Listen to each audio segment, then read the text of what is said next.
Now, one of the many hats that I wear is a technology consultant. I work with the Small Business Administration in the 8A program, the J7 8A program.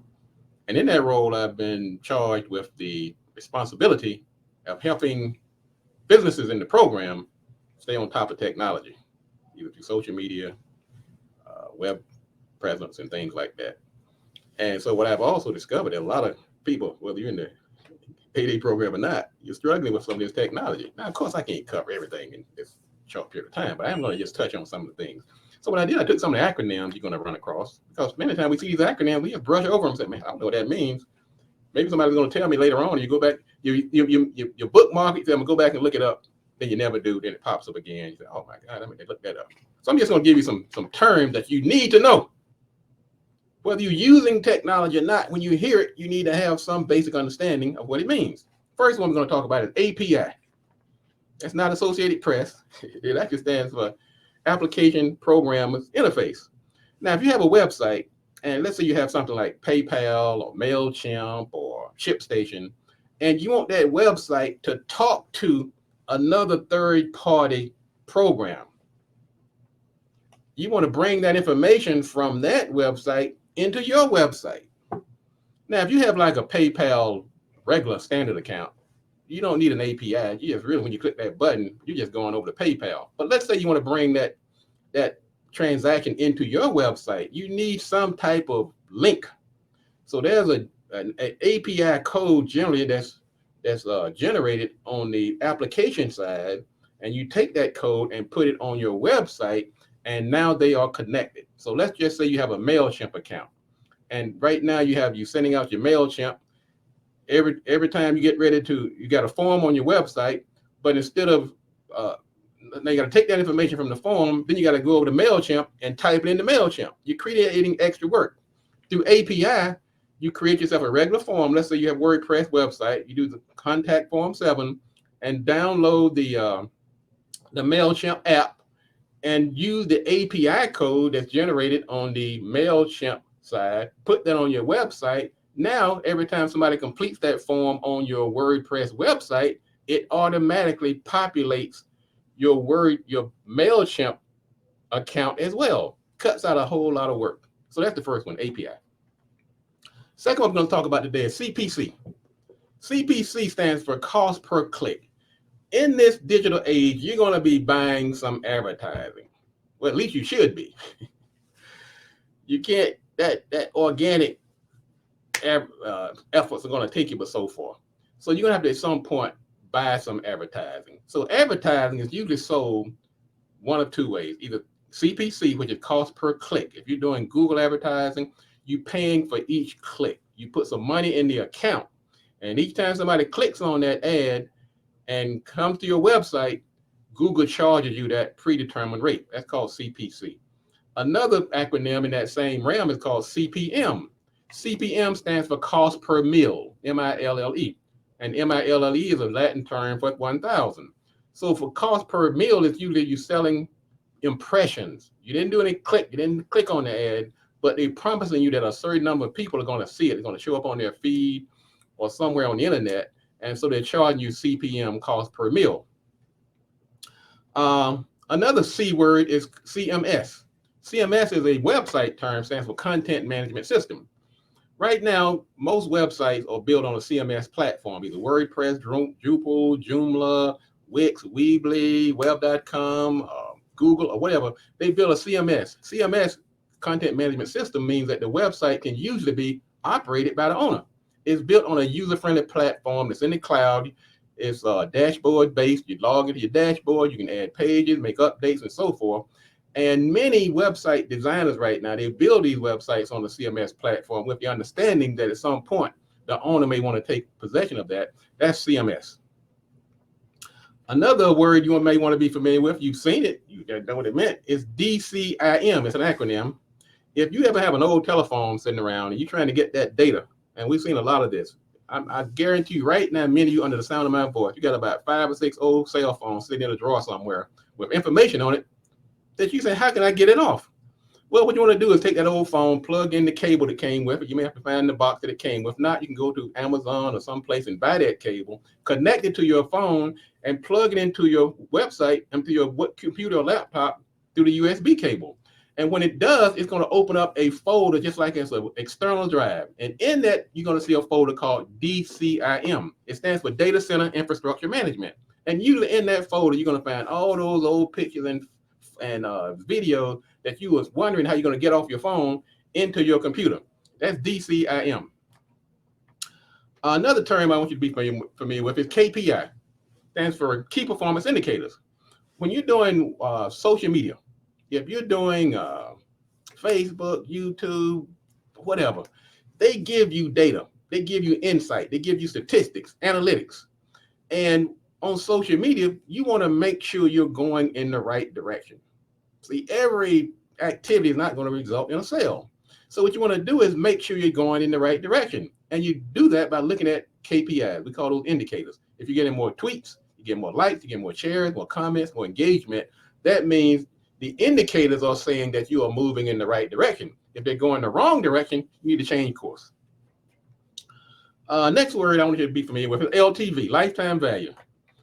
If you have built your business model on one-off sales, you're going to fail. So what you have to do is build into that model recurring service, recurring sales.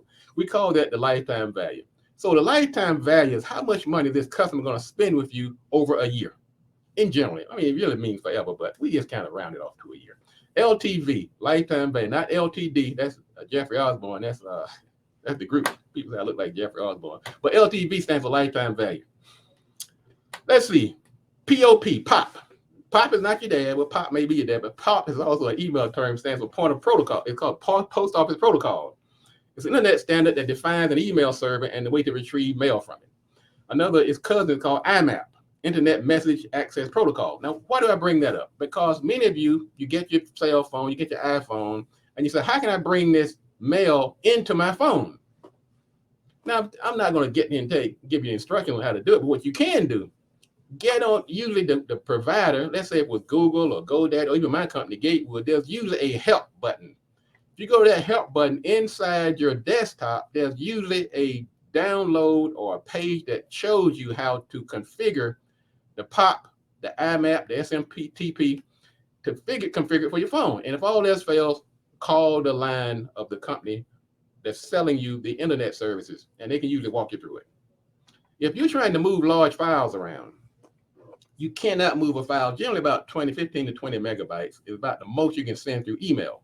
It's not that you don't have enough room on your hard drive or the place where you're sending it may have ample space, but there's a pipeline that it has to go through. And if that pipeline is not going to let you send that 20 megabyte file, you have to find another way to transfer that data. That's where you get into things like Dropbox and Google Drive. So if you're trying to send Gmail, you're trying to send somebody a video file that you created, and that thing is like a gigabyte, forget it. It's not going to go over the internet. I get this happen like at least once or twice a month. Somebody says, hey, I sent you that. You send me. I'm saying, where's that information I need? I sent it to you yesterday. Well, they tried to send me this great big file, and the thing got bumped because it was too big. So, and we're also getting comments from the audience saying, you got to back up your password. Good idea. SEO, another term you need to be familiar with. You hear it all the time. SEO stands for Search Engine Optimization. If you have a website, that website needs to be friendly for Google. Google does not like your website if it's static and it's not optimized. So SEO simply means that your website needs to kind of at least have somewhat conformity with the algorithms of Google, because Google is the main search engine. So how do you do that? Well, first thing you want to do is, if you want to get the poor man, the quickest way to do it is start blogging. I know people say, hey, man, I don't want to blog. Most of your CMS platforms, going back to content management system, most of them now come with a blogging platform built in it. So if let's say if Gatewood built you this great website, you got all this, man, you say, I don't want to touch a thing, it's great. Don't touch a hair on it. I love it the way it is. That may be great for you, but it's going to be horrible for Google. Google doesn't like it because you haven't done anything to it in the last few months. So what they're going to do is start ignoring you on the searches because they consider your website inactive. So how do you fix that? You set yourself up a blog. Your blog can be anything. You can talk about new employees. You can talk about new products. You can talk about your own personal feelings on certain issues. That keeps Google happy, and it keeps moving your website up into the hierarchy of search engine optimization. Moving right along here. SSL, that's secure socket layer. If you have a website and your website does not have that little lockup there at the top, if you're sitting in front of a computer right now, look up at the URL, the Universal Resource Locator, and you'll see a little lock. If the lock is not there, it's probably been replaced by something called website not secure. If you're into branding, that's not a good look. So what you want to do is get yourself an SSL certificate. It's going to cost you about $50 to $70 a year, and it's going to make Google happy. Google does not want to send its traffic to a website that's not secure. Google is into this thing called UX, called user experience. They want to make sure that their visitors, their people that they're working with, their everybody in the Google ecosystem, that they have a good Google experience. So they want to make sure that one thing, that website is secure. They also have this thing called the core vitals that Google offers, and this is a little more advanced than your typical SEO acronyms about technology. But Google has this thing now where it's not just SEO now. They have core vitals. One of those things is called LCP. It's called the largest content paint. In other words, how long does it take for the largest element on your website to load? If it's taking too long, Google doesn't like it, and it's going to fail the core vitals test. Another one is called FID. It's the first input delay. How long does it take for the page to become interactive?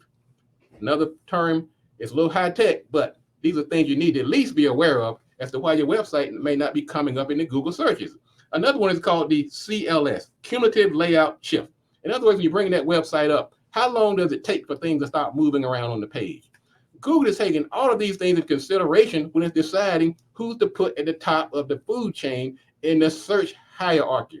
I know this sounds a little deep and a little like Gatewood, this is a little above my pay grade, but I'm telling you, you don't have to know exactly how it works, but you need to be aware of it. And that's what we're talking about today. Let's see, hold 1 second here. Let me take this, got this banner saying previous show. So the last thing we're going to talk about, and this has to do with that process, the young lady who had the terrible experience on Zoom. Folks, like a gun, always assume that it's loaded, and Zoom, your camera, whether it's your phone, your desktop, your iPad, always assume that camera is on. If you're not sure about it, turn the camera around, go behind the camera, but you can't assume that these cameras are off. And we had a young lady down in Alabama. She's gonna have a rough life ahead of her because she was caught on camera doing something that was very intimate